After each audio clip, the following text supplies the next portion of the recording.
Teman-teman sekalian mengomentari kemarin MUI yang pergi ke istana lalu ketemu dengan presiden dan juga jajarannya. Setelah menerima penjelasan daripada presiden, maka MUI dan juga beberapa ulama-ulama yang ada di sana berubah pikiran bahwasanya mereka pada intinya ya menerima lalu wait and see. Kalau andaikan Board of Peace tidak berkomitmen pada perdamaian Palestina, maka tetap akan diminta untuk keluar. Tapi sekarang mereka menerima dan ngasih waktulah kepada Presiden Prabowo. Kira-kira begitu. Oke, izin mengomentari teman-teman sekalian.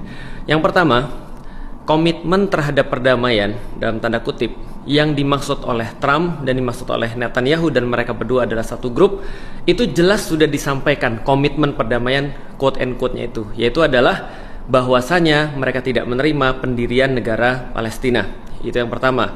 Dan teman-teman tahu berapa kali Trump itu memerintahkan agar Amerika memberikan veto terhadap PBB ketika pembahasan Palestina sedang terjadi. Itu kalau aku nggak salah ingat 3 kali. Berarti mereka sudah menunjukkan bahwasanya mereka tidak ada komitmen sama sekali untuk perdamaian Palestina.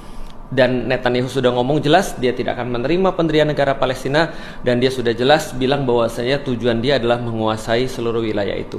Dan Trump juga sudah memberikan komitmennya dengan memberikan senjata, bantuan apapun yang diperlukan, karena dia sudah jelas berpihak kepada siapa. Yang kedua, teman-teman sekalian, Pak Presiden Prabowo itu sudah nerima bahwasanya dia akan bergabung, dia mewakili Indonesia akan bergabung di Board of Peace sebelum ngomong dengan ulama.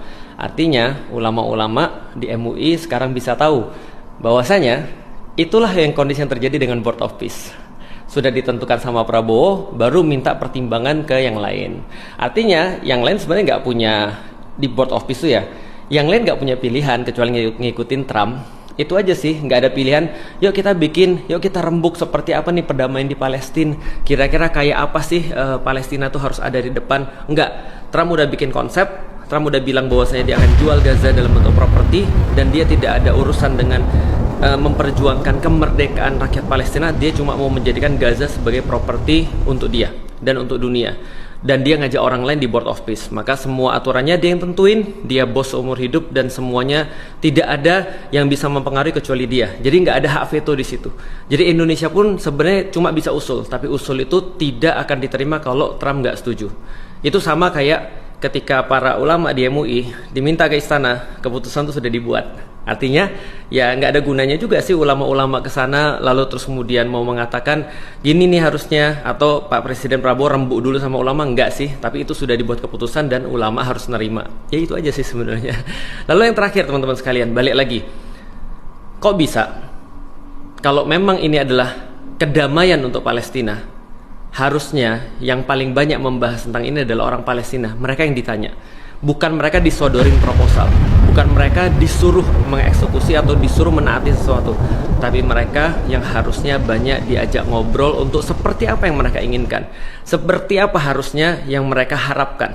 Dan yang terakhir teman-teman sekalian, kalau gitu kita bisa menjustifikasikan dengan adanya Board of Peace ini. Kalau Anda kuat, kalau Anda punya backingan kayak Amerika, maka siapapun yang Anda inginkan, atau negara manapun yang Anda inginkan, atau tanah manapun yang Anda inginkan, Anda tinggal invasi, lalu terus kemudian Anda tinggal minta persetujuan pada Amerika, lalu terus kemudian Anda bisa mendapatkannya, dan Anda sah sebagai seorang penjajah.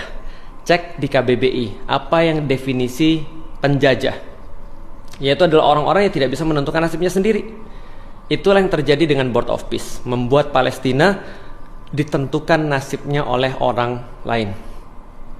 Aku hargai keputusan MUI, tapi mohon maaf, izin, aku tetap nggak terima dan nggak sepakat dengan apa yang diputuskan oleh ulama-ulama di MUI di bidang ini ya, di bidang Board of Peace.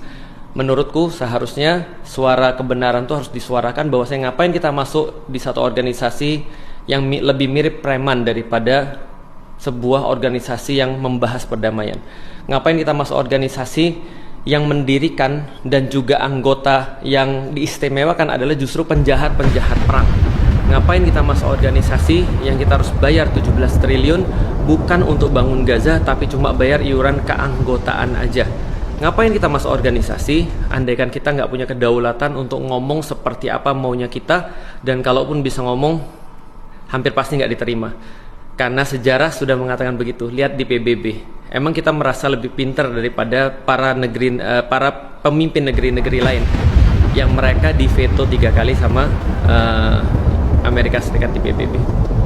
It's your choice. Aku cuma ngajak mikir, cuma ngajak ngasih logika pikiranku. Ya, berbeda boleh, dan mudah-mudahan kita tetap saling sayang, kita tetap saling support, dan tetap bersama-sama untuk mempersiapkan pembebasan Baitul Maqdis yang berikutnya, karena apapun yang terjadi itu janji Allah dan kita tinggal bersiap-siap.